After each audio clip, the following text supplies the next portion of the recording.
The Redeemed Christian Church of God, Tabernacle of Victory presents Money grows on the farm. Money grows on the farm. Proverbs 16. A life-changing investment opportunity. An agricultural empowerment program brought to you by RCCG Tabernacle of Victory, Lagos Province 2. 11 o'clock a.m. 30th May 2020. Seminar agenda: agricultural business analysis, practical guidelines, agri loan assessment coaching, market advisory. Question and answer session. Speaker Dr. Tokpe Aroge, MD, Arog Bio-Allied Agro Services Limited. Convener Dr. Ezekiel Seni, Chief Risk Officer, Bank of Industry. Empowerment Programs Committee, Organizer. You can also follow us online via our social media handles. And we look forward to have you worship with us at RCCG Tabernacle of Victory, Road 3, Greenland Estate, Lekki Acha, Lagos. God bless you. Because Holy Spirit, you're the greatest teacher. We'll bring the speakers that you're going to use this morning. We pray that you will fill them up. Daddy, at the end of this session, we'll all be glad that we came in, to the glory of your holy name. In Jesus' name, amen. Money grows on the farm. Money grows on the farm. Proverbs 16. A life-changing investment opportunity. An agricultural empowerment program brought to you by RCCG Tabernacle of Victory, Lagos Province 2. 11 o'clock a.m. 30th May 2020. Seminar agenda: agricultural business analysis, practical guidelines, agri loan assessment coaching, market advisory. Question and answer session. Speaker Dr. Tokpe Aroge, MD, Arog Bio-Allied Agro Services Limited. Convener Dr. Ezekiel Seni, Chief Risk Officer, Bank of Industry. Empowerment Programs Committee, Organizer. You can also follow us online via our social media handles. And we look forward to have you worship with us at RCCG Tabernacle of Victory, Road 3, Greenland Estate, Lekki Acha, Lagos. Do not miss out of this viable agro-business opportunity. God bless you.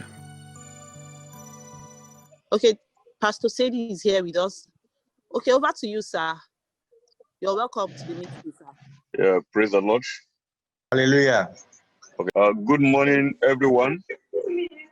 Good morning, Pastor. All right.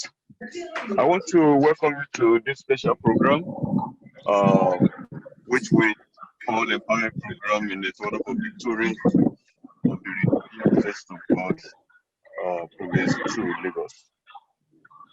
This is the first of its kind that we are putting together for the brethren, and we are standing on the word of the Lord that encourage us and assure us that whatever we lay our hands upon to do, that is going to prosper. And the word of God also made us to know that God is not pleased with slothfulness, is not pleased with idleness, is not pleased with people that are lazy. So every opportunity for us to earn a living, that we should exploit as long as it brings glory to God. So we thought it right in the Tabernacle of Victory that we should have this empowerment program. And the first area that we're looking at is agriculture.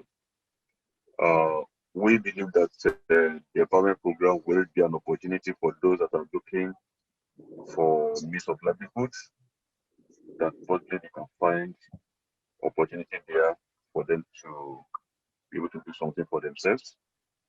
And for people that are also looking for other means, additional means of income, for them to also be able to find an opportunity in that area too.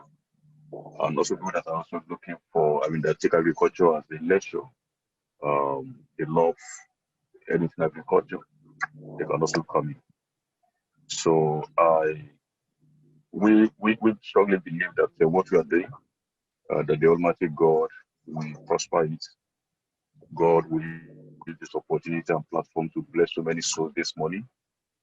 And as we progress, even to move forward on this agenda, that the hand of the Lord be upon us. So we rest solely on the promise of God. And when I was looking yesterday, I looked at the story of Isaac in Genesis chapter 26, that at a very difficult time, when he was thinking of even living and relocating to Egypt, the Lord advised him and said, no, don't go anywhere. That though things might appear difficult, things might look so tight, as many businesses are expensive right now, God assured him that in the same land that he is, He will still prosper him. And so when you look at Genesis 26, verse 12, the Bible said that in that same year, Isaac sowed in the land, and the Lord blessed him, and God made his efforts able to bring, plentiful blessings and results. So we strongly believe that the Lord will prosper what we're back upon to do, even through this platform. So this morning we have two major people that have been talking to us. The first one is Dr. Tokwe Aroge. Dr. Tokwe Aroge is a medical doctor. He graduated from University of Ilorin as a medical doctor. Our path met years back when we met at Back of Industry. And ever since, we had a course to travel together. We went to India together 1 year to attend the African Development Bank Annual General Assembly. And there, Dr. Akinwumi Adesina, the former Minister for Agriculture, who is the current President of the African Development Bank, saw him.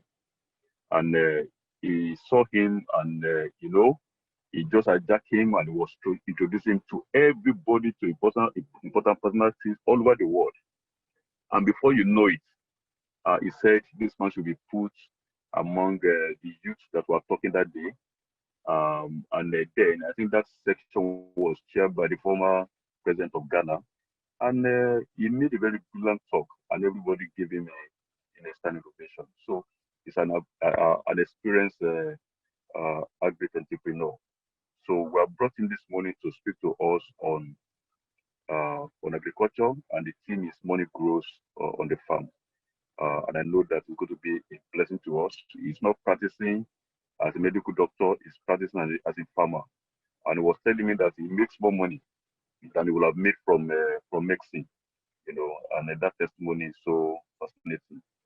The second person that will also be talking to us, because we're serious about what we are about to do, is also for as many as or that are already farmers, or they intend to go into farming, to agriculture of any kind. We brought Mrs. Tabernacle from Bank of Agriculture. They support primary agriculture, they support farming, and she will also be talking to us on how we can access funding from Bank of Agriculture. And for any one of you too, that possibly after you have harvested or you process produce, you process them into anything, either to gari, to complex, or any kind of processing that you do with agri-produce. You can also approach Bank of Industry where I work, and I assure you that I will do everything possible to make sure you're assisted, for a soft loan.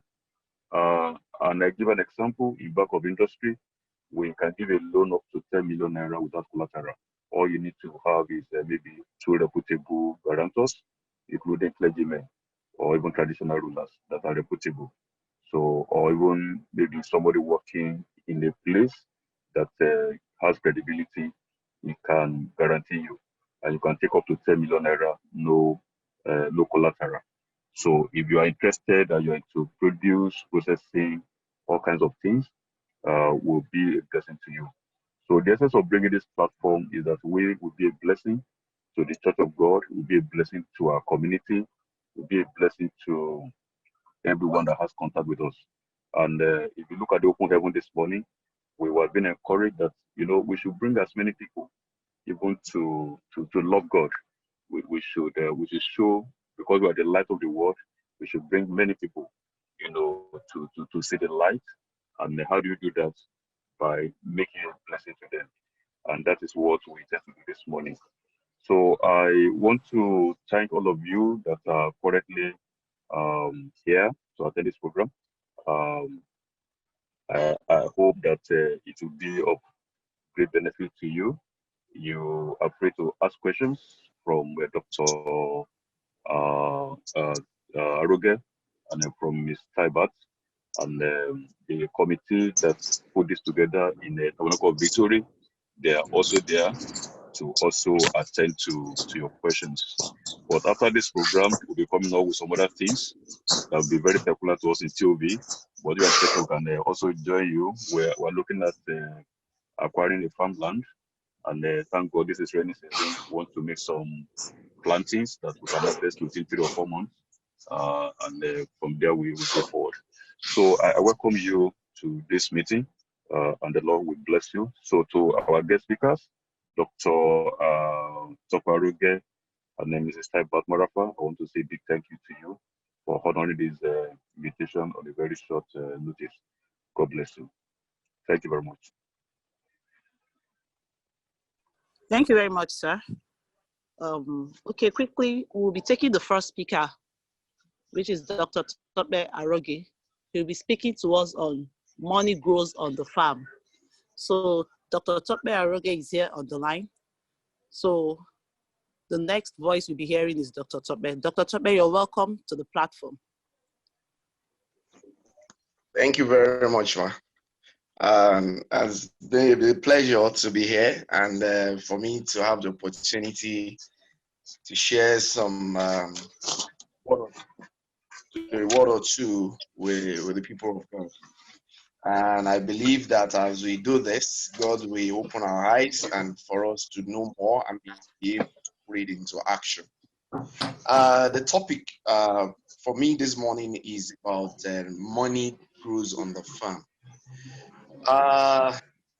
We all know that most of the wealth we see, we assume most of these wealth are in the cities. In Lagos, in New York, in Johannesburg, in Abuja, Port Harcourt, and the likes. But we have been missing one or two things. That money is not wealth or money is not geographically located.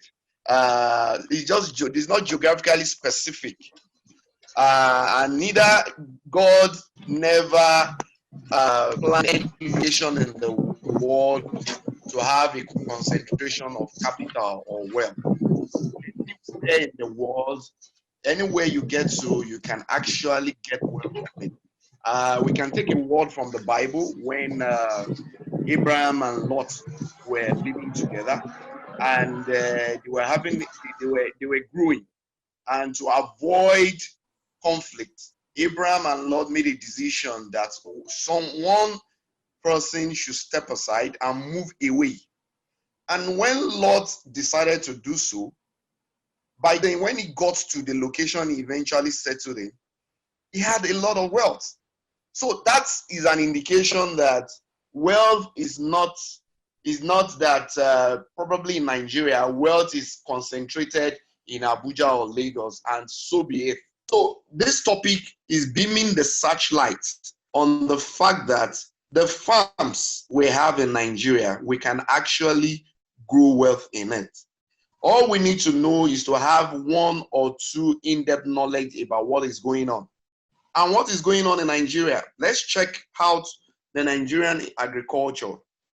For the Nigerian economy, we discovered that agriculture, the GDP for agriculture in Nigeria is over 20%, which shows that it's around about a quarter of the GDP for Nigeria. And it means that it's not something we should just treat with, it's the agriculture or farm. My grandparents, they were farmers all their life, and there was nothing to write home about what they made out of it. So it shows that there are still some things that are hidden from us that we need to actually see. What are some of these things? For poultry, as an example, the market value for poultry right now is over $600 million. I mean, for Nigerian economy. For cashew alone, in 2017, cashew farmers or exporters actually exported about 120,000 metric tons of cashew in 2017 alone, with a value of $402 million US. For cassava, is a very wide subsector, and from the production to processing, the market, and also import substitution, the market alone for cassava in Nigeria is $5 billion. Let's go back to Lagos, which is the largest, the central economic capital for Nigeria and for the entire West African coast. The amount spent on food consumption in Lagos alone daily, this figure was actually researched during the Fashola government, and I'm sure the value will have risen even beyond this. They discovered that 3 billion naira was spent daily on food. That means everybody will spend money at the canteen for events, for domestic consumption within Lagos. 3 billion naira every day. So that's a question that, look, if Lagos with a population of close to 20 million, they spend 3 billion every, or as a farmer, you can look at it, okay, let me just focus on 0.2% of this. Not only that, for Lagos alone, they also discovered that about 6,000 cattle heads are being slaughtered per day in Lagos alone. So there are still a lot of figures, but all these examples just showed us that, look, there are a lot of transactions, high volume transactions going on in agriculture in Nigeria. And as educated, enlightened, and experienced people in different sectors, we need to see it from this light for us to now have a broader look about how money can grow in the farm. I will go to the next slide. Just to show some form of case study. I've been in agriculture now for close to 10 years, and my core specialty is in the area of cassava. So I just want to use the cassava as a breakdown, as a case study. Now, price of cassava per ton in the market usually ranges between 12,000 naira to 35,000 naira per ton. Now, what does it take? Just a breakdown cost. What does it take to cultivate 1 hectare of cassava? From my figures here, fluctuations in prices of leasing of farmlands ranges between 5,000 to 10,000. Land preparation in terms of mechanization at 37,000 to at 78,000. Labor. What I mean by labor is from the planting to the spraying, applying fertilizers, harvesting, weeding at 55,000. Then overhead at around 20,000 naira. Total cost of maintaining 1 hectare at 200,000.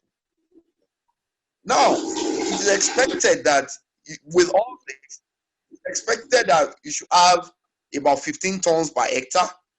And at a medium price, because right now the price of cassava in the market is between 25,000 to 30,000 naira.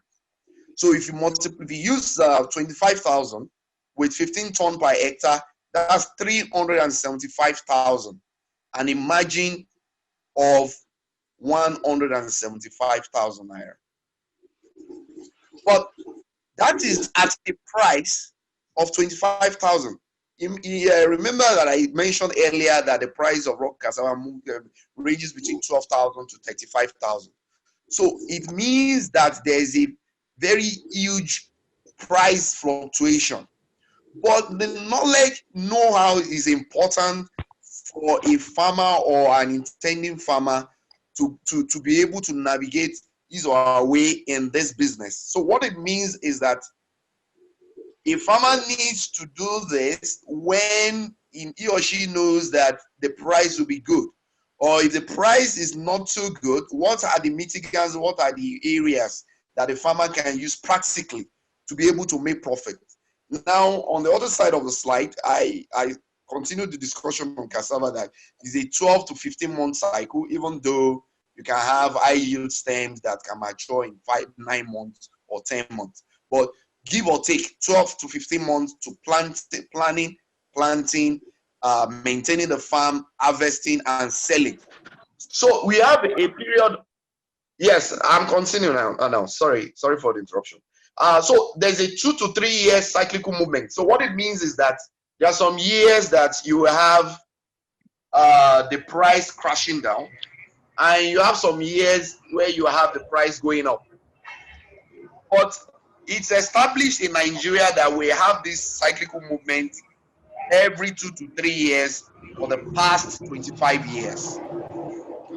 So a farmer coming into this, we need to understand how the whole thing moves around. But for this crop, you will need a form of a group farming that is close to a big processing center, such that you can reduce the cost of transport from the farm to the processing facility and be able to secure the investment with some form of group farming arrangement. That is for cassava. Then for cocoa, we already have new hybrid varieties that can mature and start putting within the first 4 to 5 years of planting, which is going to be a cash crop for more than 20 years, and just follow up by proper maintenance, input supply, and maybe control of weed and some other control of diseases. For poultry, the demand is high, which is grossly affected with the policy of government to shut down the borders. The demand is high, but the margin is thin. So because the margin is thin, you will need to keep increasing the volume and also control the cost of input to be able to widen the margin over time. Then for poultry system, you need to pay a lot of detail into it, a lot of attention.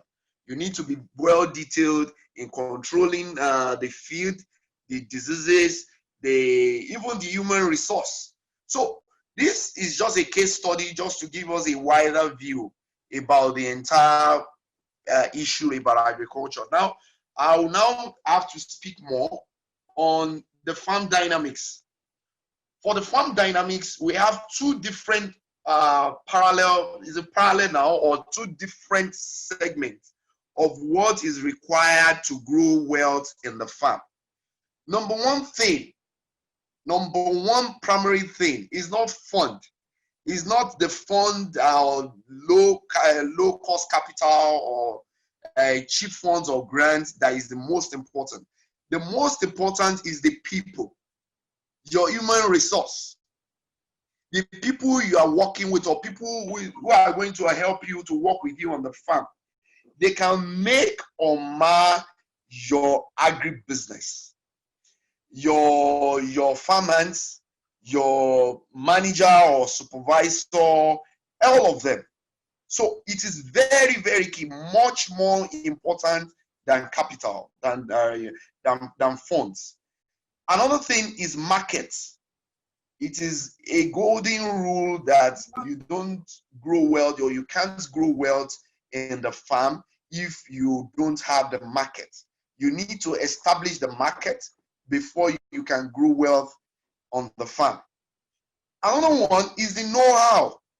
The know-how in the sense that you either need to acquire the knowledge yourself and experience, or like we all used to say, stand on the shoulders of giants, people who already went through the process, people who already lost money, people who already have pains in acquiring experience, and you are basically standing on their shoulders not to make the same mistake. So either you grow through it, you grow through your mistakes personally, or you grow through the experiences of others to start your business. So the know-how is very key for you to be able to understand how the whole thing from A to Z. Then another thing that can sustain, or that will sustain in growing money on the farm, is passion. The passion needs to be there. The passion needs to be there for you to keep you going, because if I tell you that money grows on the farm, and when you get to the farm is more interesting than the good part of MMM, I'm lying. You will have the downside of it. And when the downside comes up, you need the passion to grow through it, to see the lessons and be able to use the lessons to be a better person. So if you don't have the passion, when the dry days come, you will not be able to withstand it. So, and that's the very key thing, apart from people. That's the very key thing, because when we promise people that it's going to be rosy from A to Z, it's a lie. So, but if the passion is there, you will be able to take the important lessons from the downside and be able to multiply that lesson into results. So the passion is key. That is for one side. Then on the other side is the area of land. Land. So land is central to getting well to grow on the farm. And there are a lot of lessons to learn about it.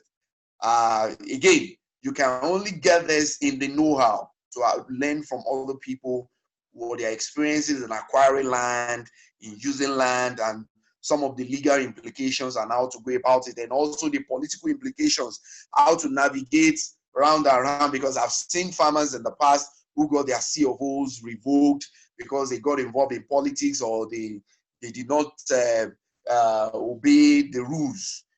Also policy, whether we like it or not, government policies have very massive effect on growing wealth on the farm. Then funding. My own experience about funding is, yes, funding is good.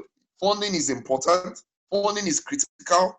But what I've learned over time is, when you keep at it, and when you are persistent, and when you keep learning your lessons and growing, over time, acquiring or accessing funding becomes easier and cheaper.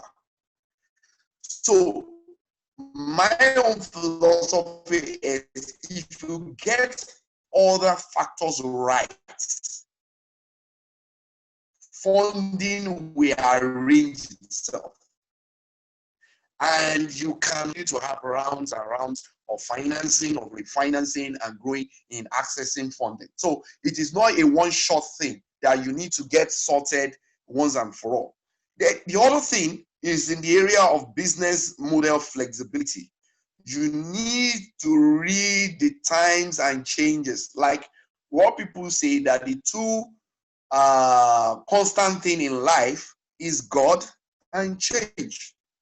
So it means that God is constant and change is a constant factor. So if change is a constant factor, our business model, our passion, our people, our senses in getting market should also be flexible. And when it is flexible, we can adapt per time. An example is the COVID-19 experience, which has shut down the entire world. And when we got into the new year of 2020, nobody saw this coming. So take, for example, if I already map out my plan for the year in probably December and January 2020, and I'm getting to March, and the whole parameters are changed. So what happens? It means, as a farmer or as a business owner in farming, I need to sit down with my team, analyze the changing parameters, and flexibly design our operations going forward in line with the parameters. So it means that if day one, I have a business plan, I pay the consultant to come up with a business plan. Yes, I've gone to BOI or BU to get a loan, and I'm working. But when the realities confront us, what do? We go back to the drawing room, check the parameters, and be realistic with ourselves, and align our priorities in line with the moving trade. So flexibility is key. So when we get this right in this farm dynamics, what now happens going forward is what I call model replication. So it means that, fine, we can start small, we can start anyhow, but when we get these fundamentals right, then we need to be bold enough to keep replicating it. Because that's what is called growth. If you are not growing and you keep at it, even the business model flexibility will catch up with the business.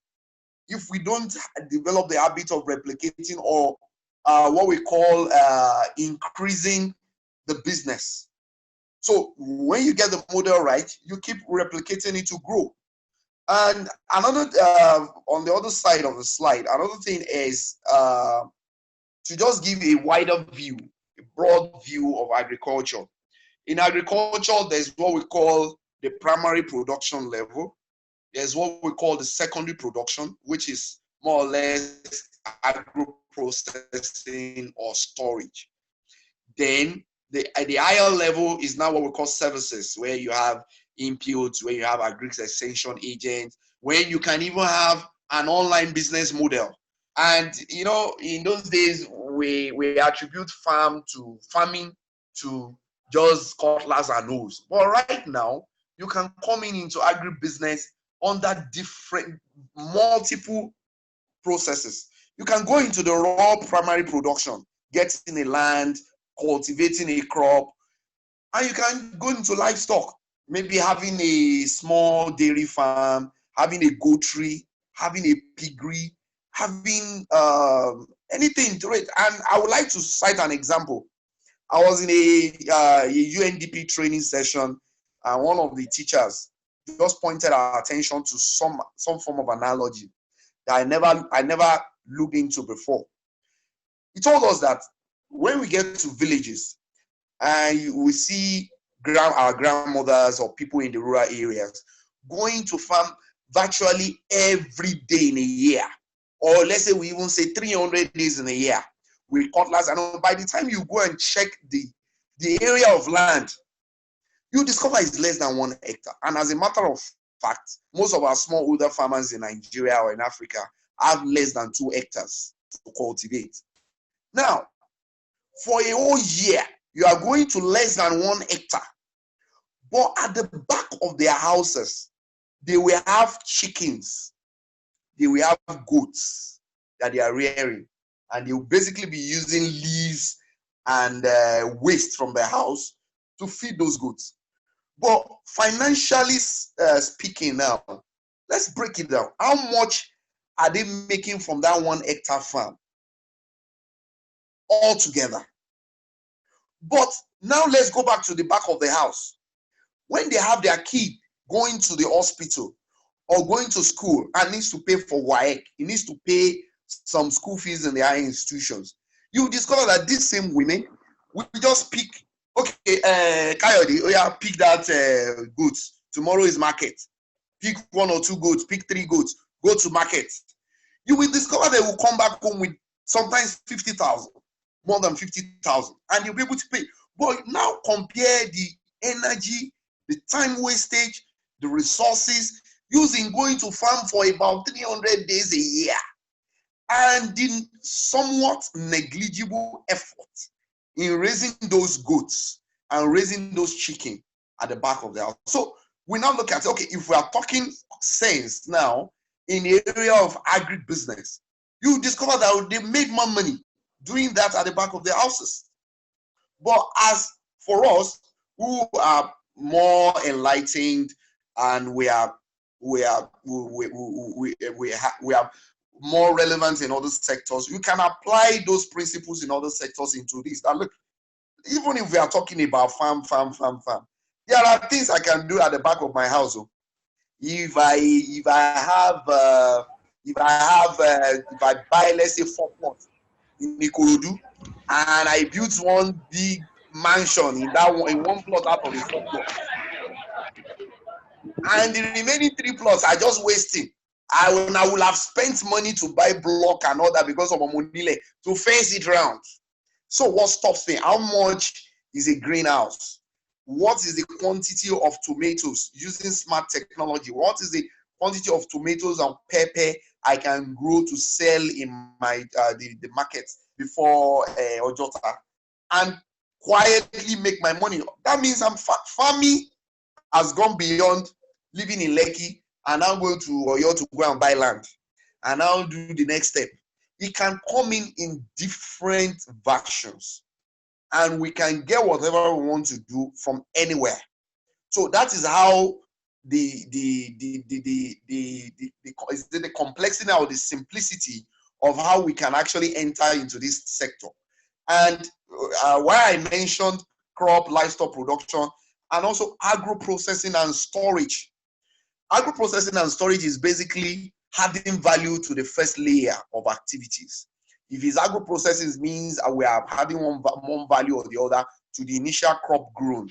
So that initial crop grown is processed or prepped or something in any way. Then the other one is storage. That storage means that probably I don't need to do anything to the initial crop or initial livestock. All I need to do is just to store it properly for the actual time I will take it to market. An example is palm oil. Palm oil has a season, and you discover that sometimes you might just need maybe that one mansion somewhere you built and it's under lock and key. Maybe the people who your tenants were not paying and it was so annoying, just shut the whole place. You can discover that it might actually be a place to store products. Pending the time you will be able to sell. What about silos? What is stops us from getting a small silo from China and put at the back to store one or two things you want to store? And anything, for example, that palm oil, the plot at the back can turn to a storage place for just basically storing palm oil to sell in the Lagos market. So I'm saying all this to open our minds and to let us know that there are a lot of dynamics that we need to actually sit down and start seeing ourselves and now applying numbers to it.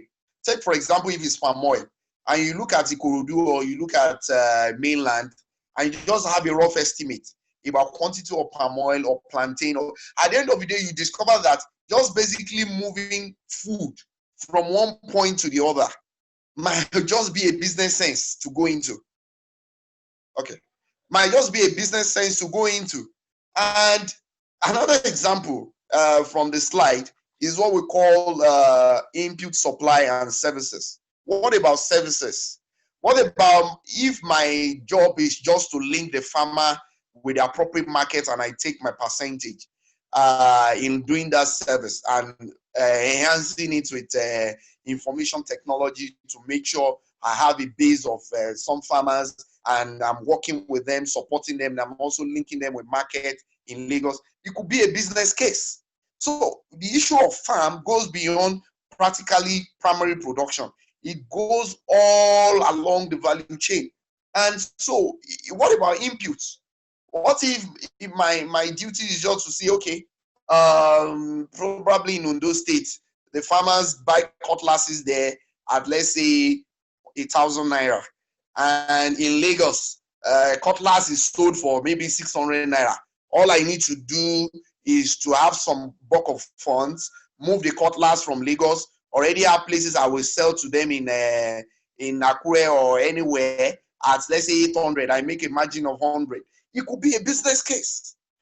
Anything. It could be boots. It could be, these things are not, is not a straightforward kind of thinking. So, but we need to put our thinking cap in place to now widen our brains to see different things going on. Now, I will cite an example. I will share my experience with this important in this important meeting. Sometime in 2016, the federal government usually they've been sending civil servants to Japan for training through this Japanese Development Corporation. So in 2016, they just made up their minds that this time around, we are going to look for a young entrepreneur and give him that slot. So they gave me that slot and asked me to travel to Japan. And I had a 5-week experience in Japan, in the northern part of Japan called Hokkaido, specifically Obihiro. And experience I had there was very, very touching. What are the experiences? Number one, there is a company called, I can't remember the name again. It's a milk company, Tohiba Milk Company.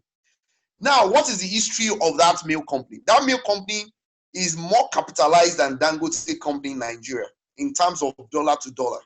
It's listed in the Tokyo Stock Exchange. It's listed in the Hong Kong Stock Exchange. Listed in the London Stock Exchange. How did they start? They started around after the Second World War, dairy farmers. So they formed a cooperative. And one of their leaders traveled to Europe and realized that, look, we are only producing this raw milk. We are not making more money. We will make more money when we now get into processing the milk. Now, I remember the name Yoshuba Milk Company. So the guy just got back to Japan, put together his cooperative farmers, and they set up a company to process milk. And they sold, they did not take the entire equity. They gave some equity to investors. But because they are holding, the way they are holding the factory is because they are the ones supplying the raw material. So they use that as a bargaining chip to get a board seat and develop that company to the extent that is listed even outside Japan. And this, I went to the head office, the headquarters, and they showed us the growth, how they've been growing over decades. And it amazes me that, look, one of the things we do in Nigeria is that we underestimate the powers of coming together. And I'm sure that a lot of people have gone into farming and they've run away. One of the reasons is that we decided not to harness the powers of group farming, of cooperative farming, of developing from our mistakes and developing together to make more wealth. If you start as farmers, you start as a group, then when it gets to you making more profit or addressing some of the challenges, there's nothing stopping going into processing and developing it and including more financial models to grow. That was the lesson. And another aspect of the lesson was that they also took us to a local, because there's a Japanese cooperative, not unlike our own corporation in Nigeria, where you have all Farmers Association of Nigeria, and all their executives, all they're interested in is how to be the next executive chairman or president or ESCO and steal money and not even boast of one plot that is functional or maybe one rickety tractor somewhere and all that, and using it as political leverage to go to House of Rep or to become a governor and lose the idea and the vision. Not the kind of association we have in Nigeria that is the derailed set of arrangements where the power of associations is defeated. These guys, they get so powerful to the extent that they determine who becomes the prime minister. If the prime minister's agenda is against the agenda of farmers, they come together and they vote him out.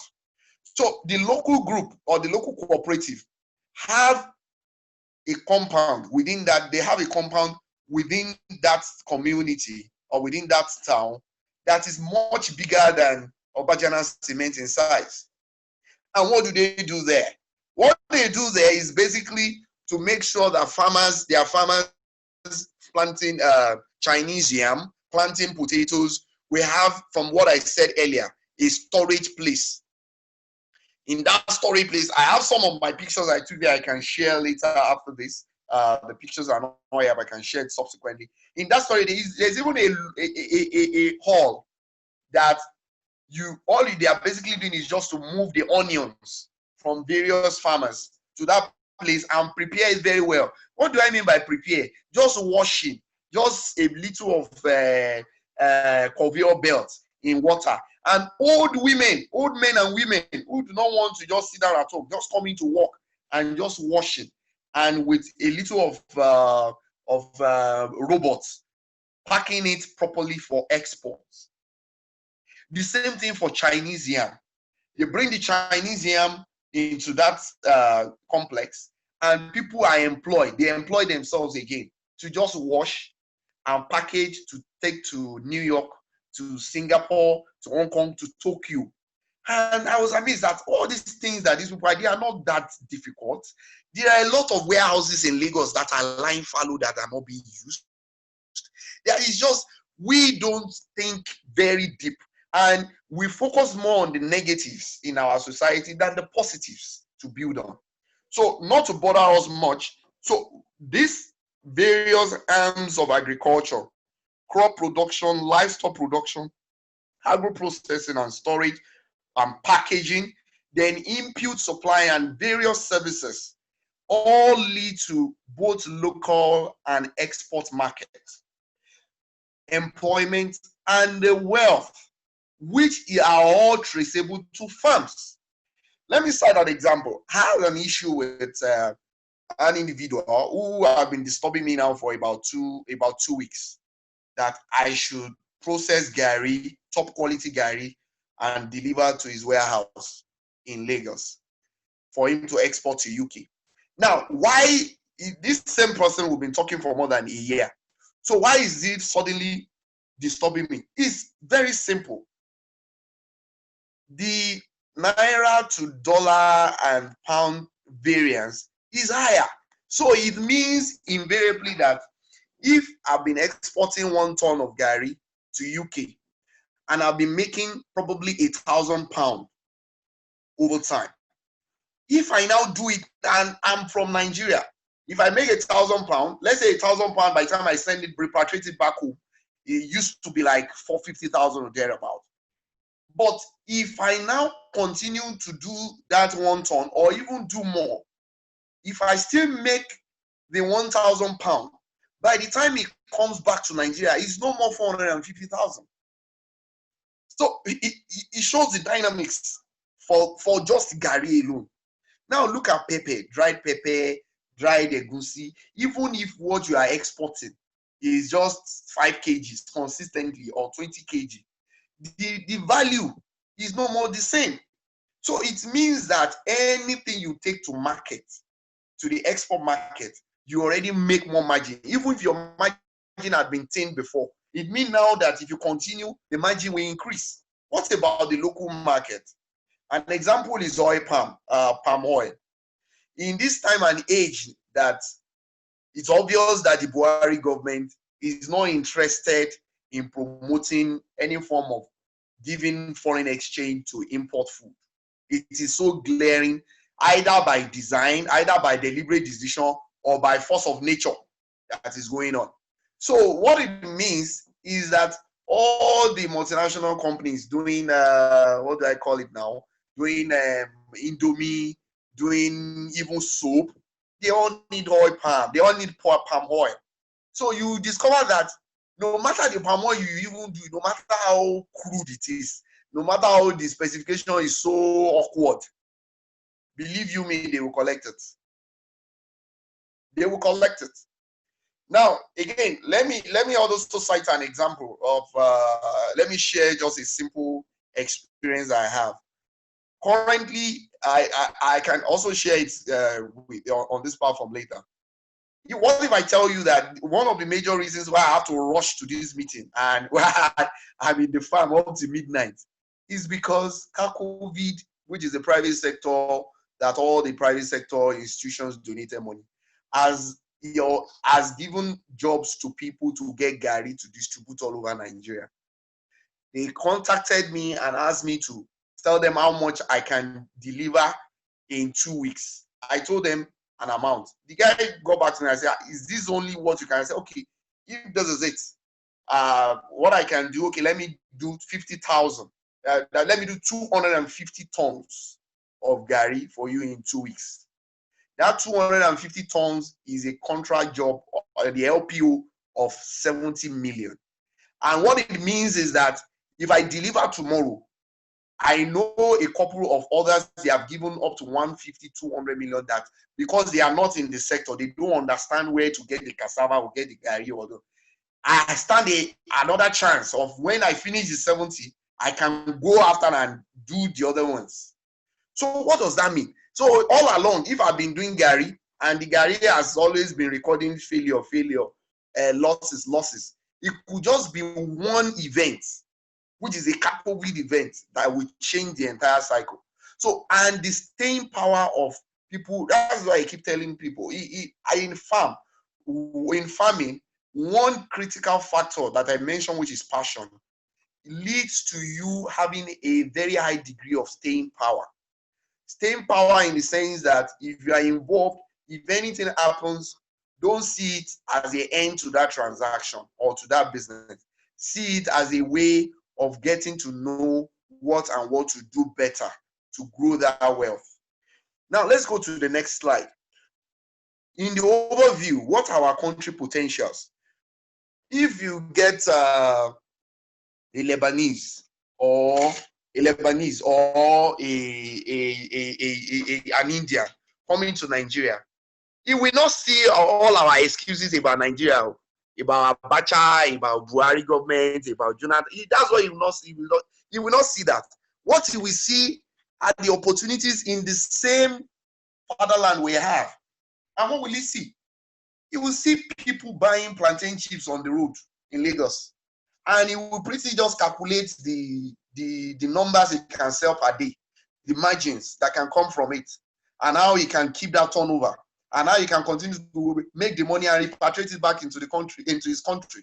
But our own, we will see how the governor did not dress very well, or how, fine, these are some of the issues really, but we are spending more time on excuses, on the negatives, rather than looking at the opportunities. Now, the opportunity is just not to waste our time. We have about 91 million hectares in the country. 91 million arable farms, arable lands from here to Sokoto, 91 million. And what is the rate of using it? We have not even used up to 30% or 40% maximally. So it tells us something. What is our population? Our population is about 200 million, and we consume food every day. In terms of mechanization, what is the total number of tractors? We have less than 30,000. And statistics have said that we need, for us to be able to get to the level we should get to, we need nothing less than 1 million tractors in Nigeria. So let's compare it, 1 million to less than 30,000. That's a gap. So all these are factors for us to activate wealth, and we should spend more time or use our energy more in the area of tapping into this. Now, all this said and done, I might just say, okay, is rosy, is this. So the next slide, let's talk about some potential risk in this concept of wealth in the farm or no wealth in the farm. One of the key issues that most people face is the area of post-harvest losses. And the area of post-harvest losses is not the reasons are not far-fetched. If you need to add value to whatever you plant, and you don't have a mechanism to add value to it, of course there will be losses. If the pricing is not good, or the market is not there, or is fluctuating, of course you have a loss. And so it is a risk. And it's not a risk that does not have a solution to mitigate. One of the ways of doing it is to get your market before the agricultural business. Know your business, know where you want to sell, know the issues around it, and the market you want to access. Another thing is the usual Fulani herdsmen invasion and all that is a huge problem. But one of the ways you can mitigate against that is when you have a farm security, and again, group farming. When you have a lot of farmers around that can help in mitigating against this. Then another risk is the fluctuating demands. Even if you have the market, you can have fluctuating demand. But what I advise is just have your numbers, have the highest and the lowest, and find a way to have a middle ground. Then another one is diseases. But with technology, diseases, you can use adequate chemicals to mitigate against this. Then for Nigeria as well, we talk about power, we talk about roads, but the bottom line, the baseline is that even if all the roads are bad in Nigeria, that will not stop what somebody used to say about stomach infrastructure. That doesn't mean you will not see it, or we will not see it to make sure that the infrastructure to our stomach is intact. So whether it is infrastructure decay, which can affect efficiency actually, but the bottom line is that we need to also focus on what is the margin? Even in the midst of poor infrastructure, what is the margin? Because it's that margin that will keep us in business and the reward that comes from it. So, not to bore, because we have time again for questions and answer.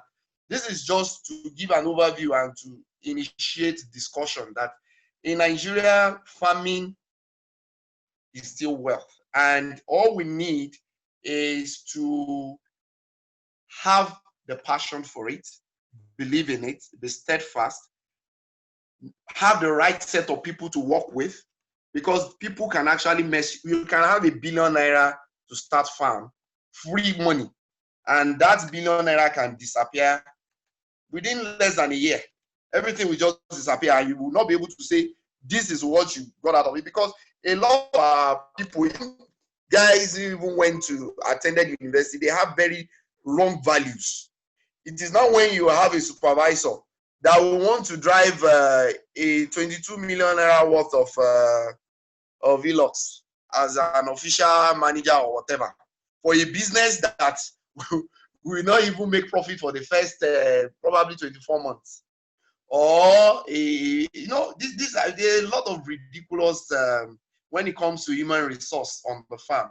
And because the farming too has its own peculiarities, because you need to deal with both the educated, the non-educated on the farm and all that. So it's a very tricky thing, and it's very key to grow wealth. If you are not getting it right in that place, it's very difficult to grow. Even if you get any fund or land, they will frustrate it. So there must be some form of good human resource that you can work on, to work with to get results. So thank you very much. And that's just my little contribution to follow with other activities. Okay. Thank you very much, Dr. Tope. Thank you very much. It was a very, very, very interesting section. And I believe that most of us have learned a lot. For me, one key lesson I took from this is standing on the shoulders of those who have done it before is a good way to start. So for those of us that have not even started before, for those of us that are still thinking, for those of us that are still wondering, how do I go about it? Don't forget to stand on the shoulders of those who have done it before. Because gone are the days when we come into agriculture with cutlass and hoe. These days, agriculture has gone way far. And thank you for people like Dr. Tope. If we leave him today, he's going to talk to us till night to show you the kind of passion he has for this. Thank you very much, sir. All right, we are going into the next, which is how to access loan from Bank of Agriculture. And we're going to hear from Mrs. Tabernacle. She's the head of micro-lending department in Bank of Agriculture. So she's going to speak to us now. Thank you very much, ma. Over to you, ma'am. Okay. Good afternoon, everyone. Good afternoon, ma'am. Good afternoon. Thank you for the opportunity. As you have said, I'm Tabernacle, head of micro-lending department. Before I start, I want to appreciate the organizers of this seminar. It's a topic that is very appropriate at this present time, because I know that so many businesses we have to realign. We have to realign their businesses in the face of this COVID-19. Food is essential, so we all have to eat food. We have to change our lifestyle. So many unessential things that we do, we have to forgo, we have to forfeit it for food. So I appreciate you all. You have asked me to speak on how to access our loans. And I'll first of all give you a brief history of Bank of Agriculture. Bank of Agriculture came into operation in 1973, and after undergoing some reforms, it metamorphosed into Bank of Agric in 2010. It was initially Nigerian Agricultural Cooperative Bank. The bank is owned by the federal government of Nigeria through the shares of Central Bank of Nigeria and the Federal Ministry of Finance. We operate through our head office that is located in Kaduna. We have 6 geopolitical zones with zonal in the zonal headquarters in Abuja, Kano, Bauchi, Ibadan, Enugu, and Port Harcourt. And we have a network of 142 branches. We have 6 geopolitical zones, as I've said, with zonal headquarters in Abuja, Kano, Bauchi, Ibadan, Enugu, Port Harcourt. We have branches all over the nation. We have over 142 branches. It is our plan that in every local government of this country, we have a branch. So you can see that we are everywhere. Everywhere you are, you can contact the bank. We have so many credit products. We have the direct product, which is the micro agric. We have on lending. We have wholesale loans, and the micro credits that we have the micro agri, we have non-micro agri, we have SMEs, we have agri-business. And the crops that we support under these credits are, we have arable, we have trip crop plantation, micro enterprises, market garden, livestock and dairy, fisheries and aquaculture, horticulture. We apart from the microcredits that we have, we also have on lending. The on lending, we partner with state governments, we partner with cooperative society, we partner with farmer and trade groups, self-help groups, microfinance banks. They can get on lending loans from us directly. And agricultural, we have savings products. You cannot just come to our place, our bank, and get a loan like that. You have to have a savings account with us. We have different type of savings account. We have lien savings account, we have salary account, we have farmer savings account, we have the fixed deposit account, which we call LISA-MISA. The agricultural value chain, we support agriculture throughout the value chain. Agricultural input manufacturer, suppliers, farmers, producers, agricultural commodities, storage and marketing, agricultural commodities processing. So these are the type of agricultural value chain activities that the bank supports through its loans. Please, next slide. Another type of credits that we have is we have Youth Agricultural Revolution in Nigeria, that is YAN. This is developed to encourage Nigerian youths to key into agriculture. There's no any other business now except agriculture. We all know that the Nigerian government is even trying to diversify the economy.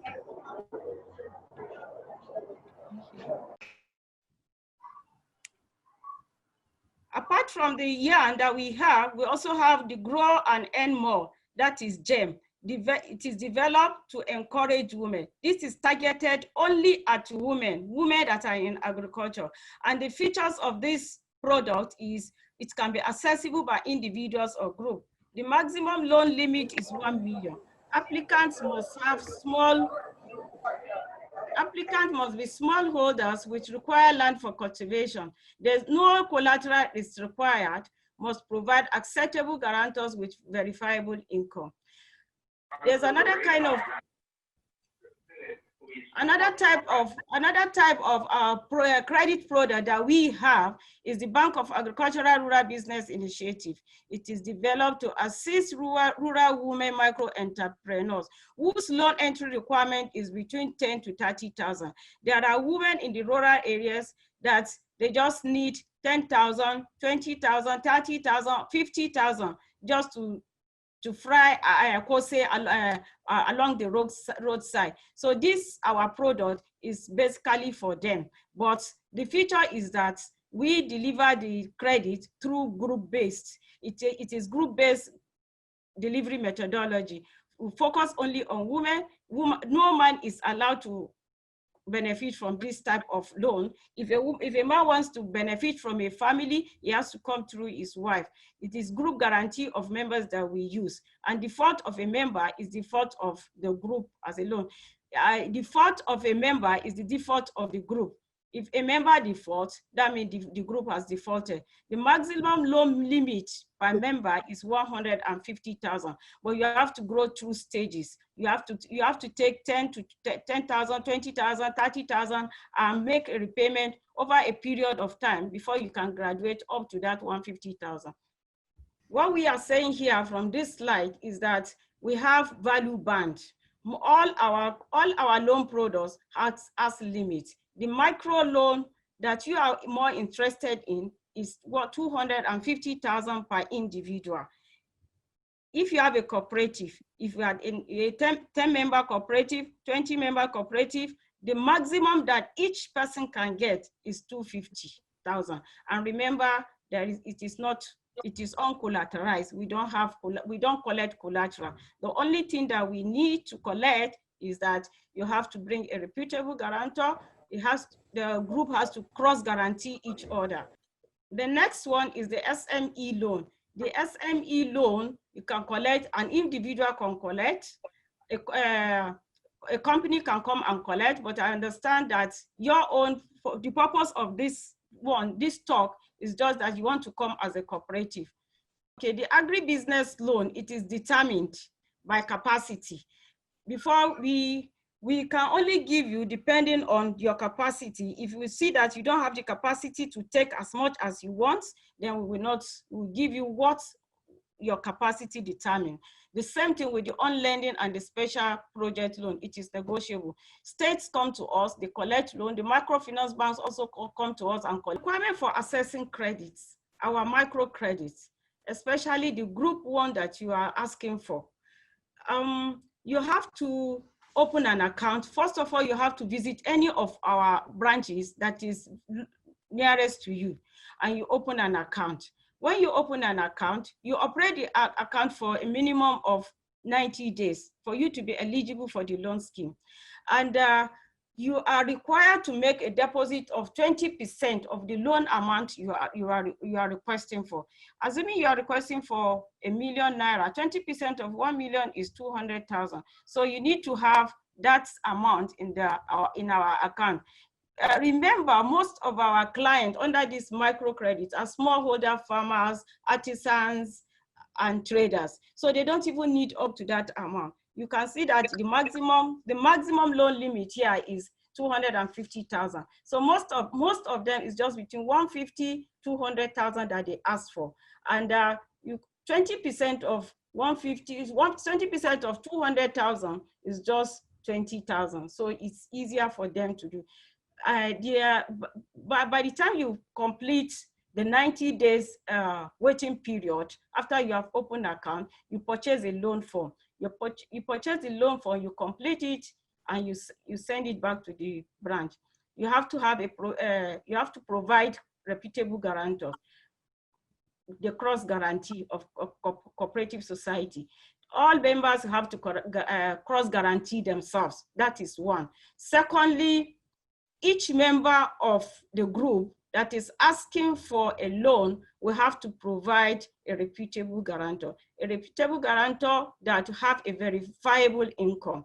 A reputable guarantor that has outstanding character in the society, that is trusted and well respected in the community. Again, your business should be economically viable. So part of our requirement is that you must have, the loan will not exceed 250. I have said that per individual. In a group of 10, you have more than 250,000 depending on what you need. Then as at the time you are opening the account, you must bring certificate of registration of the cooperative society. The bylaws of the cooperative society you must bring. The bylaws must include powers to borrow and permit the society to engage in the activities for which the loan is sought. Powers to borrow. We have had instances where we call people where people collect our loan, and other members of the group come and say that they don't have the power to borrow. So in your bylaws, you must have the power to borrow and permit whatever you want to engage in, the activities you are engaging in, the bylaw must give you the permit to engage in such things. Thank you very much. Thank you for listening. Thank you very much, Ma. Thank you. We appreciate you. It's a wonderful section from Mrs. Taibert Bello. Thank you for opening our eyes to know what it takes to get loan from Bank of Agriculture. And I know a lot of us here have questions for her. Please, if you have questions, please can you drop it for us drop it in the chat box so we can just take it one after the other so that we won't have a rowdy section. Okay, thank you very much, Ma. We'll just take the whole questions together, questions for Dr. Tope and questions for you. So now is question and answer section. We've come to the end of this interesting seminar. Now we are on to question and answer. So please, if you have question,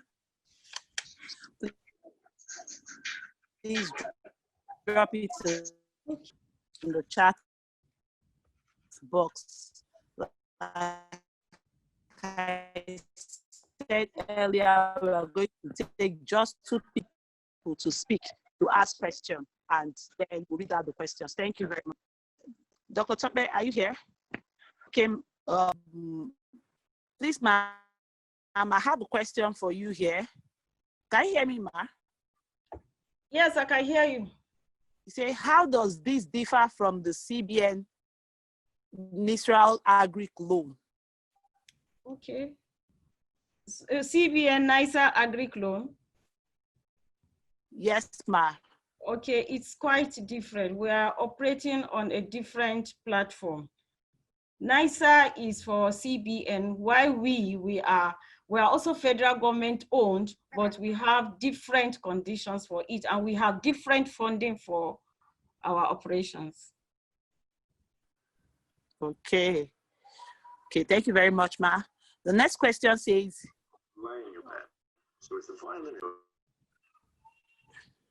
okay, good to see that BOA has a number of loans for individuals, especially women. We'd like to know what is the maximum loan that a company can borrow from BOA and what are the criteria?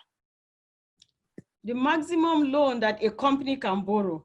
I've told you, apart from the microcredit that it is 250, you can borrow as much as you want, like up to $1 billion naira, but you must demonstrate the capacity that you can borrow that money.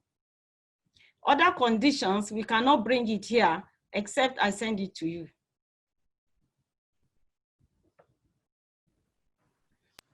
Okay, you can send it to me, ma. I can send other conditions that a company, yes, a company, condition, those conditions that are required from a company to borrow money from BOA. I can send it to you, but I assure you that it's easier to get cooperative loans, this microcredit from us, than any other one. Okay, it's easier to get cooperative loans. It's easier to get microcredit loan. It's uncollateralized. You just need your 20% lien deposit. You just need your reputable guarantors with a verifiable income. Yeah, am I? Yes, we can hear you. Okay. My name is Mr. Benedict Alfago, and I want to ask a question, most especially to the first speaker. To the first speaker, please, if someone has a land of about almost 20 plots of land, and he actually wants to do it. But for me, I'm not an agricultural person, but if I am interested in doing agriculture and I have like about 20 plots of land, and I want someone, I need like a good farmer who is educated and can also get to put up, maybe fish pond, farming, and whatever he can do with that land. How can someone go about it? I don't know if you understand what I'm trying to say. I'm talking to Dr. Tokbe Arobe. Yes, Thank you. Are you there? Yes, I am. Thank you very much. Hello? Yeah, yes, I'm listening. Yes, you talked about 20 plots of land. Yes. 20 plots of land is about 1.3 hectares. Yeah. Yes, and if I get it correctly, you're saying if you are interested in using it for agriculture and Yes. you are looking at getting a farmer who can take a loan to use it. So how can you go about it? Yeah. Yes. Thank you very much. Now the issue is, entrepreneurship is not like going to school and everybody must pass English and maths to proceed. To be an entrepreneur is a choice, and the particular entrepreneur will need to develop that gift or that skill set to move forward.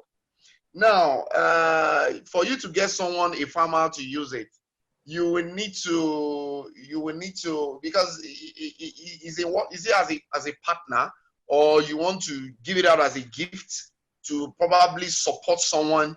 But in any case, the farmer who is interested in using that place must have the passion, must have a business case, must have exactly what they want to use with. So and for that 20 plot, it's also location specific. So different locations for different options to use the land for. I mean, if you have 20 plots in somewhere very very close to the communities in Lagos, you might not be able to set up a food. It's very, very close to Lagos. In fact, it's yes, in Lagos, as in very, very close to, so it's accessible. It's where you pass every day. Let me put it that way. Yes, but what I'm saying is, such a place, you can't just wake up and set up a piggery there. So there must be some specific things you can do there. So there needs to be analysis as to what options is on the table to use the place. That's one. Then two, the farmer who is going to use the place. What is his skill set? What is his interest? Some people have interest in livestock. There is no amount of preaching you do to them that they will go to crop. Some people have interest in crop. There is no amount of preaching you do that they will go to livestock. So we need to know all this analysis to know exactly who fits into that model. Then again, if you are supporting someone, that person too needs to have that passion. It's possible for you to have passion on behalf of someone, and the person you're having passion on behalf of is not actually interested. That is not going to end up with a good result. So what leads to a good result is the person having passion for the other, and the other person, the actual person, actually having a passion. So the two people, I mean, you and the farmer needs to align in the area of passion and the area of interest before you can now take the combat. It's not something you can just jump into because you probably plan to use the land for something else, and probably you are looking at supporting another individual to use it. But what if the individual is not even ready to support himself, even herself? So there's a lot of dynamics that, when you have machines and you have human beings, you discover that you understand the machine more than the human being.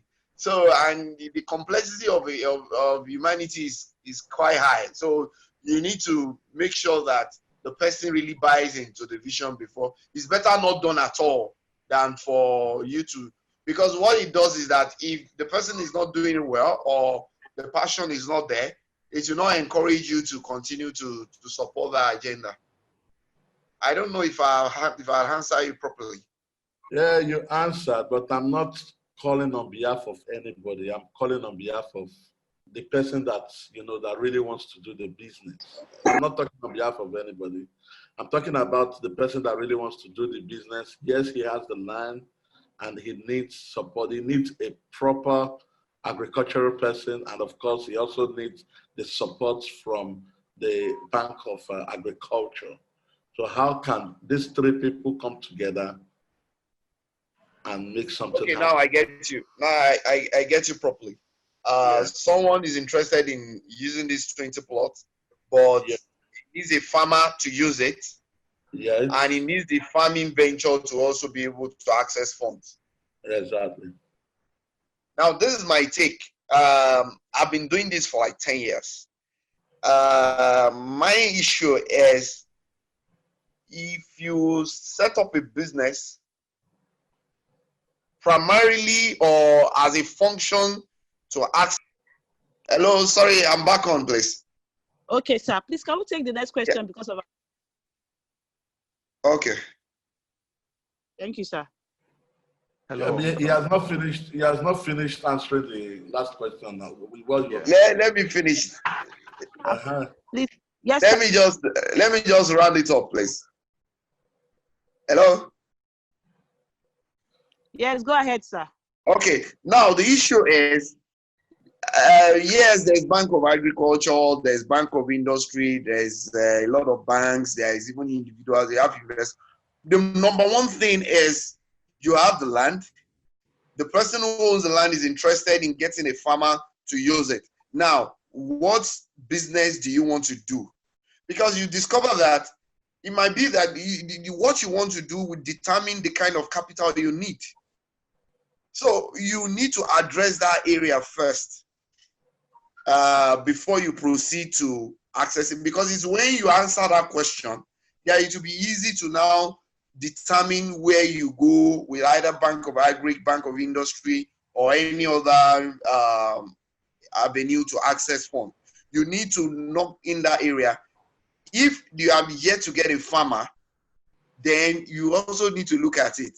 The farmer you are getting, what kind of partnership are you talking about? Are you recruiting the farmer to be a supervisor that will be on salaries, or you want to share the profit, or you want to give the farmer as a gift and he buys it later or pay? So you need to answer those questions. And one of my experience with farmers, especially those who understand the work of farming, is either you employ them and they have a fixed income coming from that venture, or they are doing farming on their own. What I mean by doing farming on their own is that they own the business. But if you put them in the middle without a proper, number one, is either the person is not going to take the job at all, or over time he will cheat you. When you even get the funds, he will cheat you and convert it to his own. So you need to define that relationship. Is he being employed to have an income or to share profit, or the person you eventually buy the land and own the business? So you need to, farming, because farming is a very, Adam and Eve, this was their occupation. So farming is very, very old. And a lot of people believe that farming is not just to plug. So a lot of people believe they are naturally farmers. So you can't hire a farmer to, you need to define that relationship. That's just the point. Thank you. Okay, thank you. Okay, thank you very much. Okay, Dr. Chokme, please, let's just take 3 more questions. Hello? Hello? Yes, ma'am. Okay, back to your question, please. On requirement for a corporate body to access BOA loan. Okay, ma'am. Yes, okay. Either individual, corporate, or cooperatives, you have to open an account. After opening the account, you still have to follow the 90 days waiting period. After that, you now purchase application form. Then you submit 2 copies of feasibility study reports of your business plan for the project you are proposing. Copy of board resolution authorizing the company to borrow from you. It's just like that requirement for that for the cooperative. Then you submit certificate of incorporation, then the audited statement of account for at least 3 years. These are the major things that you need to provide. Then you provide your collateral. Okay, before you can access a loan, ma. Before you can access, if it's a corporate body, you need to provide collateral security for us. Oh, okay, ma. And I can read out the types of collateral that we collect. We collect real estate, share certificates, insurance bonds, the NISA guarantee. Oh, okay. Thank you, ma. Someone is already asking here, ma'am. With farmland more than 200 acres, and you require a huge loan, must the land have a C of O? Definitely. The land must not have a C of O, but you must have a collateral that has C of O for you to guarantee the loan, to secure the loan. It's Sorry, I didn't get that. Not necessarily the land must have a C of O. The land must not necessarily have a C of O, but you have to provide a collateral, a real estate collateral that has C of O to secure the loan that you are asking for. Oh, wow. Okay. Oh, okay. Thank you very much, Ma. I think that's all the questions we have for this section here. Thank you very much. Thank you. We appreciate you, Ma. Okay, so we have... I raised my hand. Oh, okay. Okay, we'll just take only this for this section before we go over to Dr. Tope and take 3 more questions. Thank you very much. Please, can you? Okay, go ahead. Okay, thank you so much. Sam is my name. I want to marry, my question I want to marry it with the first and the second speaker. First, from the first speaker's point of view, farming is natural. You must have the passion. Then, second speaker, we talk about loan accessibility. Now, let's look at a scenario like this. Farming itself is natural. What do I mean by natural? It's a natural occurrence. What do I mean? Despite your preparation of the land and everything, if it is whether animal or plants, then if there's a natural disaster along the line, and you are under the canopy of having access to loan, which you use in financing the processes, and the natural disaster occurs, what now happens after then? For instance, I take a loan of say 10,000 naira, and I venture into rice farming, and at the point of harvest, and then there's a kind of a flood or hurricane or whatever. My loan is still there, and the harvest is not there. What now happens? That's my question of sorts. Thank you. Do I answer you? Hello? Yes, Ma, go ahead, Ma. Okay.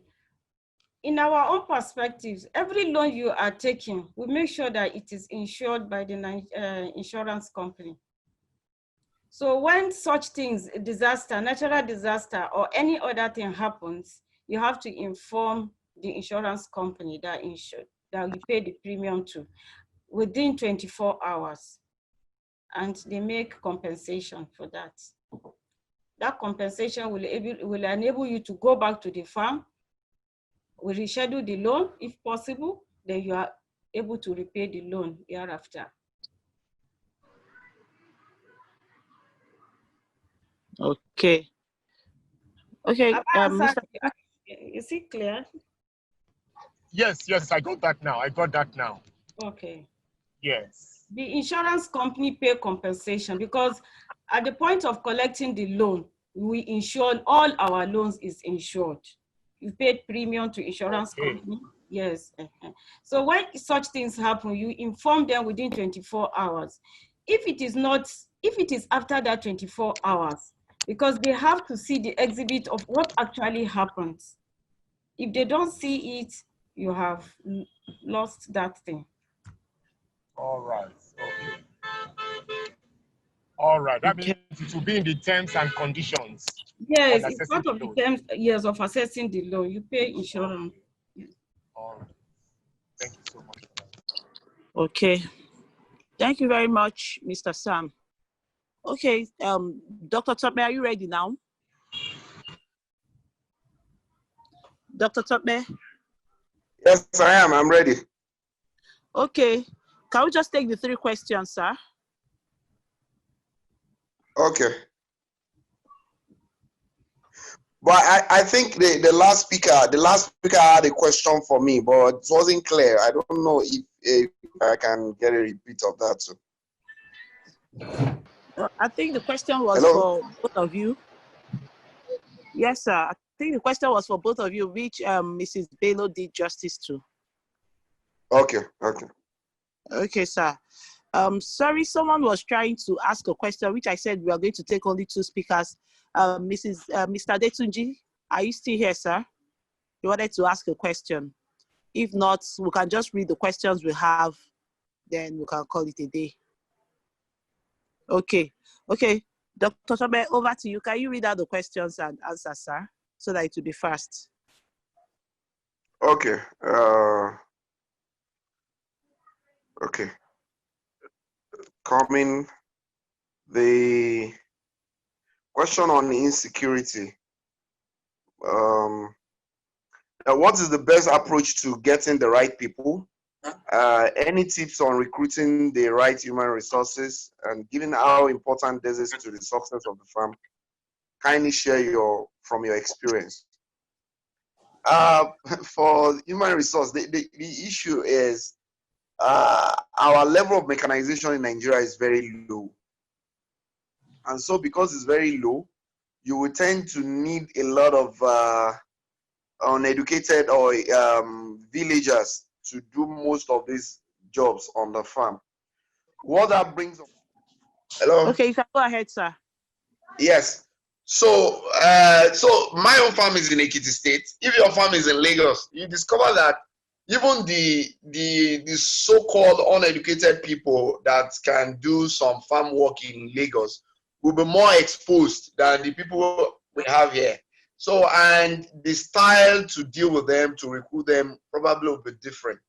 And so I think it's on case-by-case basis for you to determine what works best. But my own experience has shown that don't try to recruit farm hands on daily basis. What I mean by daily basis is, oh, we want to harvest. Let's go and get Mr. Susan and Mrs. So to do the job. Tomorrow, then we'll pay them that day. If you do it that way, you will run down, the cash flow will be in chaos. An arrangement where the farmers probably get salaries or get money quarterly or maybe every 6 months or every year. And why you... Hello?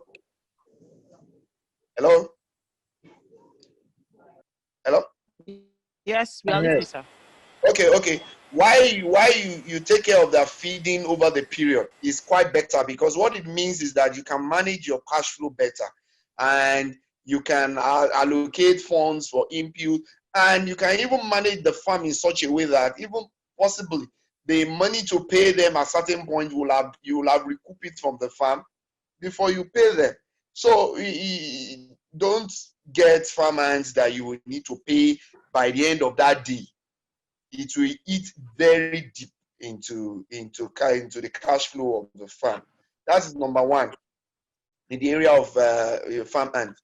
The other thing too is that when you have uneducated people that are working with you, try to simplify their accommodation and their transportation, and make it just 2 things.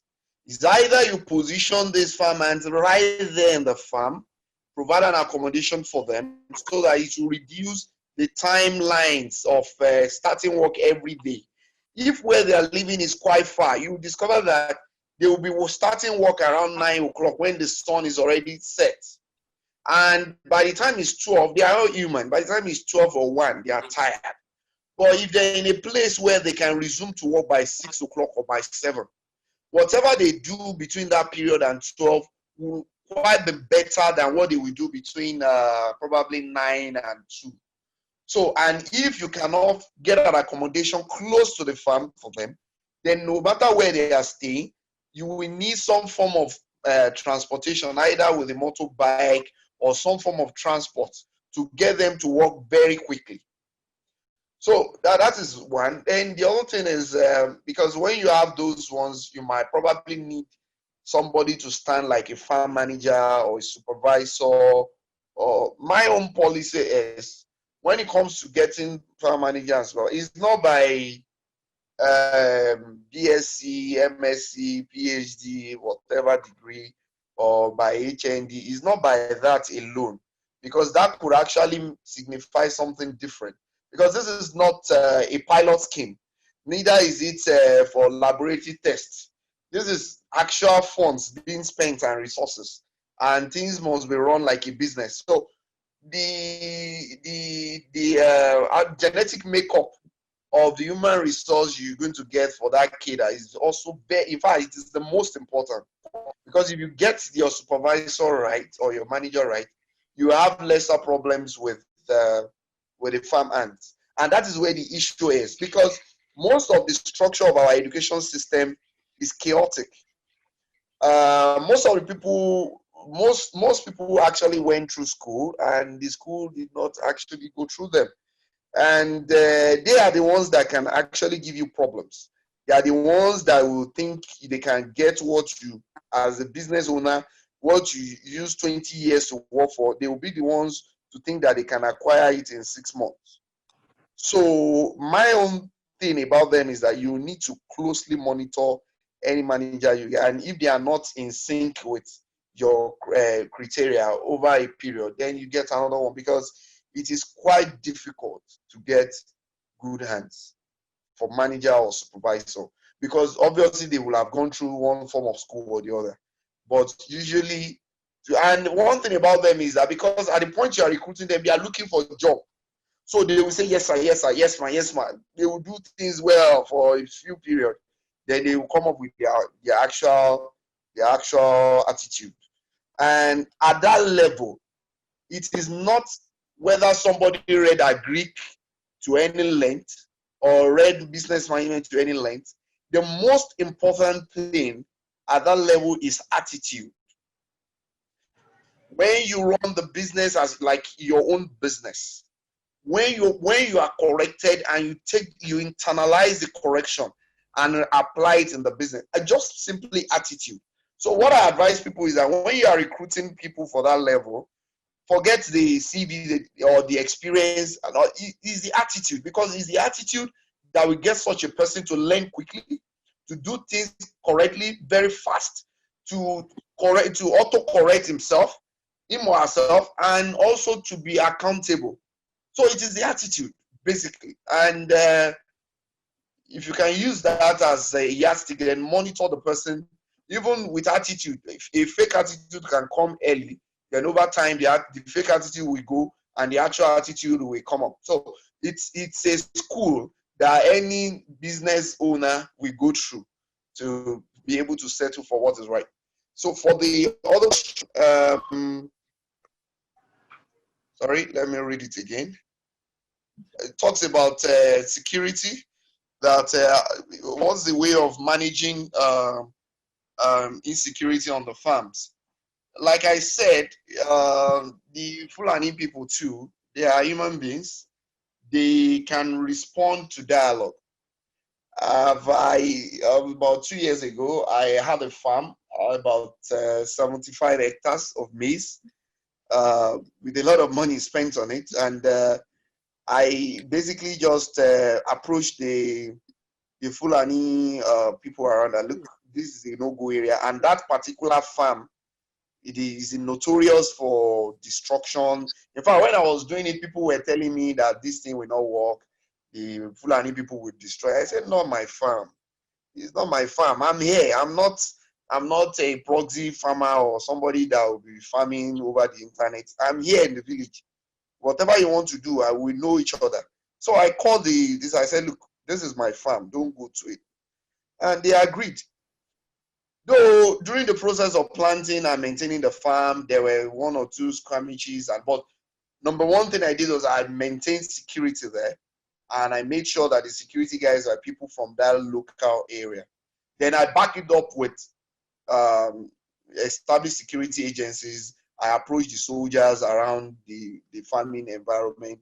And I also, because one of the things about these security people too, the police and all that, one of the things I've learned about them as a farmer is that, fine, they want to do their work. But what if the vehicle they need to use to patrol and do all sorts, the money for the fueling is with their boss, and the boss already collected the impress or whatever, and he did not pass it to the rank and file that will do the patrol. So at the end of the day, If you are supposed to move from point A to point B and the vehicle is there, there's no fuel for it, eventually there will be no patrol. So what I do regularly is talk to the security agencies, find out the basic things they need, drug, mosquito nets, because some of them, like the soldiers, they put them somewhere and they will be sleeping with mosquito biting them. Those basic things like that, I make sure I do that for them. Then encourage them to patrol my farm. And if I have issues, because another thing that most of the farmers don't understand is look at the financial model. If I have 20 cows and 10 of it is ready for sale, that means I have a very high liquidity compared to a farmer that took a loan of 500,000. He has spent almost all of it even before the first 3 months of planting season. He does not even have it. He's even struggling to use the little money to inspect the farm.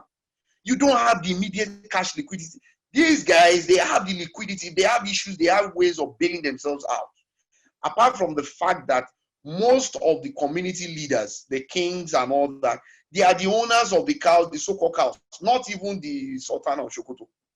He's your own king from those communities that own a fraction and the political leaders. So they are vested, a lot of vested interests in all this. Not only that, these Fulani people and all that, they know how to buy their way into the minds of the security agencies. And smallholder farmers don't have the capacity. So that's why I'm advocating that, look, if you want to farm, make sure you do it as groups, especially for crop, do it as groups so that you can be a pressure group all together and be able to put your security in place. You use diplomacy as well, because farmer like that 75 hectares farm, after we finished harvesting, they came to me. And in fact, they brought the soldiers to come to me to negotiate paying for the opportunity to graze on the waste. After we harvested soybeans and maize, and they now paid to be able to allow their cows to graze. So, and we allow them to do so. Now, let's fast forward to last year. I did not use that same land. Another set of people, Cassava Grass Association, used that land, and they planted about 25 hectares of cassava. Properly planted, mechanized farming and all that. And I called them, I told them that, look, there's a way I do my security here. If you don't do it like that, you stand a very high risk. They said, no problem. They will follow my advice and all that. They went to take just any security man outside and put the security man. Right in the presence of the security man, the Fulani people came and they ate all the cassava. As I speak to you now, there's nothing on the 25 hectares. 25 hectares is about over 60 acres of land planted. So you can imagine, so it's all about approach. It's all about understanding that in Nigeria, fine, you must have gone to Harvard, Oxford, anywhere to study, but when you get to Nigeria, there are some basic natural instincts, natural approach you use to resolve issues and be able to keep the diplomacy angle up and running all the time. Show your face, relate with people, talk to them. If the Fulani people, they have camps, they move around. If you look around your farm area, they'll be the ones driving the most expensive motorbikes, the Bajaj of the communities, the brand new ones, because they have cash. So stop them. If you don't even know how to speak Hausa, pretend to be able to speak it. Talk to them, let them know, have their phone numbers. If there are issues, call them, call their bosses directly.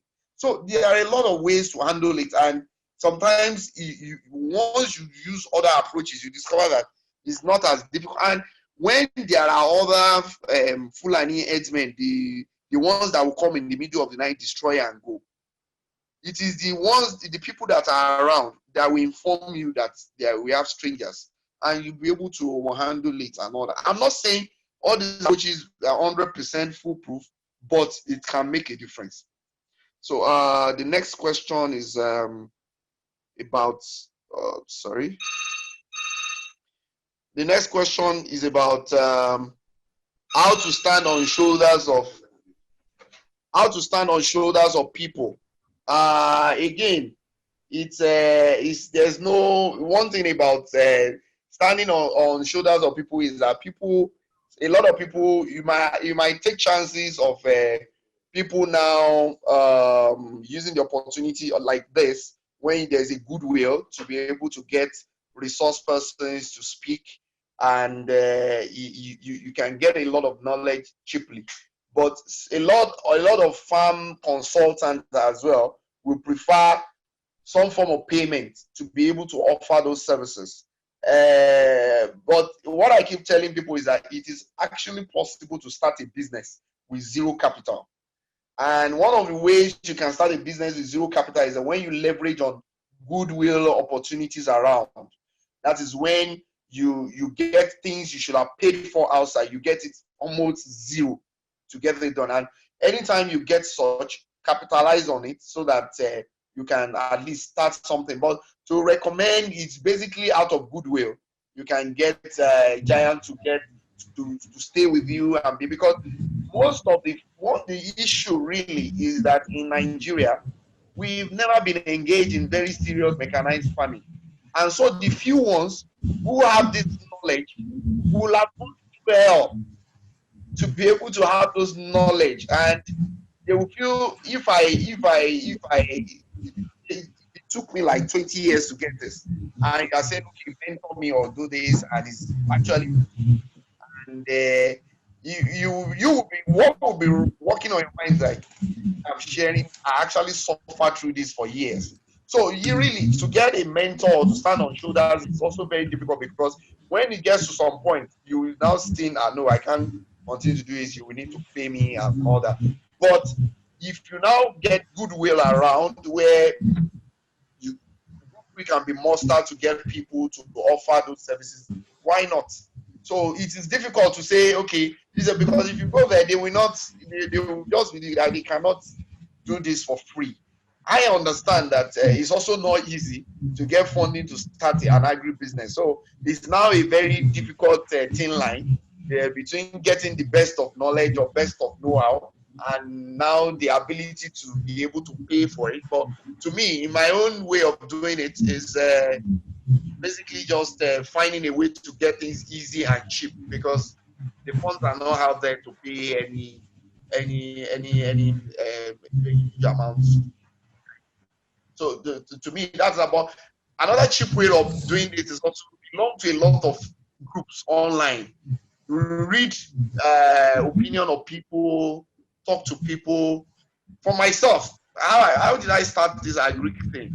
I started it from the hospital. I just felt, look, I'm interested in knowing more about this. Right inside the hospital, I picked up my mail, my phone, at that time, Android was not yet there. So I went to the hospital cyber cafe, tried to get the email address of the Director General of IIT, and I shot him a mail right away. My name is so, I'm interested in this. Put me through. And the man kindly replied to me, referred me somewhere, and I took my time, left the hospital, traveled to Ibadan and met with him. And from there, I started picking up more interest. Then I joined the Cassava Grass Association, went to their secretariat in Abuja, related, talked to them, listened, and started learning from people, meeting with people, talking to people, traveling around and visiting. So these are areas that you can at least get things cheaper. There's institutions, you can get things cheaper from institutions by simply showing an interest, and be able to manage it in such a way like that. So I think my questions are exhausted. Thank you very much, Dr. You've answered everything. Thank you for that wonderful answers coming from an experienced person. Like I said earlier, that one thing I'm going home is standing on the shoulders of those who have done it before is a very good way to start. And what you're just letting us know today, that security is key. And thank you for making us understand that there are different ways to work with different people. And we know with this, most of us are already thinking, most of us are already planning on how to go get this money from the farm. It's been a wonderful section. Thank you very much, sir. We appreciate you. Thank you very much, Ma. Mrs. Tabernacle. Yes, Ma. Someone is asking that someone is saying that it's difficult to access the loan, that we should remove the bottlenecks. I want to say that VOA loan is the simplest loan that you can access. As much as we are a development finance institution, our loans are easy, but at the same time, we will not want to just throw money out like that. So I don't think what we are asking for is too much. Somebody is now saying that, is it that the loan is just for startup? No, the loan is not only for startups, it's for both startups and for expansion of business. Another one says the bylaws. Every cooperative society has their bylaws. And when you go to the ministry, I think, is it the Ministry of Agri or Ministry of Cooperatives in each state, they give them I don't know how they do the bylaws, but I know that every cooperative has its own bylaws, and it is authenticated by the ministries or so, or whichever whichever department is involved, is in charge of cooperative. Somebody is saying if you can have personal chat. Yes, you can have personal chat. I have the phone number is on the slides there. How long does it take to get a loan? I've said is that when you just establish a relationship with the BOA, you open your account and you operate the account for a period of 90 days. That 90 days will enable us to know the kind of person you are before we can give loan. I think those are the questions that I can see. Okay, Ma. Thank you very much, Ma. I have a question for you here. They say, where is your office in Lagos and Ibadan? We have a website. Maybe when you just check our website, you know where those offices are. Okay, Ma. Okay, another question just popped up now. Say, please, one more question. Why are the state government not helping in terms of giving farm equipment to farmers at very low costs?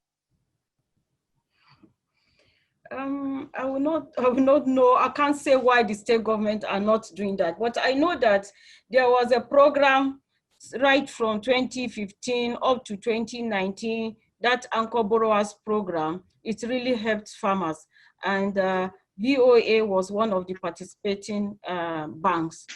We disbursed close to 100 billion under that scheme. And I know that the inputs and everything was given to farmers very, very cheaply. So I don't know, for state government, I cannot say, but I know that federal government did a lot of things to help farmers. Okay, Ma. Thank you very much, Ma. I think this is the last question. He said, what initiatives are government or financial institutions doing to assist farmers get equipment at a very low rate? Okay, I think it's about the same thing you just answered. It's about the same thing. I know federal government is doing a lot about that. Okay. Okay. By the time you visit our branches, either the zones or the branches, you have more details than what is said here. Yeah, okay. Okay. Thank you.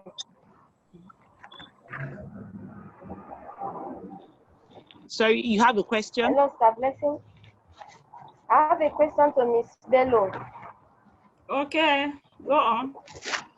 Please, if somebody has opened an account for 4 years with you people, can the account see functioning? No, that account has gone into dormant, especially if it is not active. If it is not active, because I have account for 4 years with you people before. Okay, in the last 4 years, have you been operating the account? Has it been active? No, I've not been operating the account. We opened the account in a group form. So after then, till now, I've not getting any reply from them.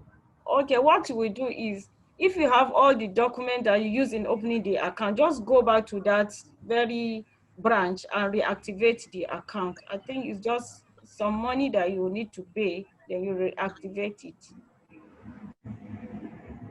So there's no way I can activate it here in Lagos because I do that in Delta State.